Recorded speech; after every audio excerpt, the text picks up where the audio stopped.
menghampiri mereka.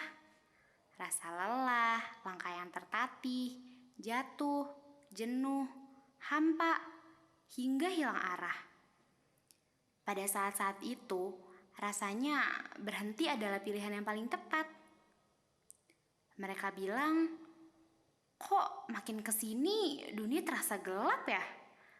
Kayak gak ada cahaya gitu.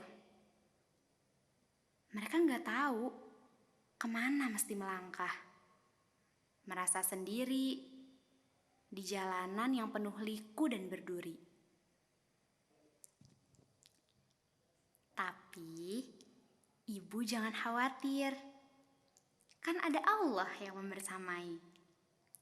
Lagi pula, ada tujuan yang selalu mengingatkan mereka agar tidak tersesat dan tahu kemana harus melangkah.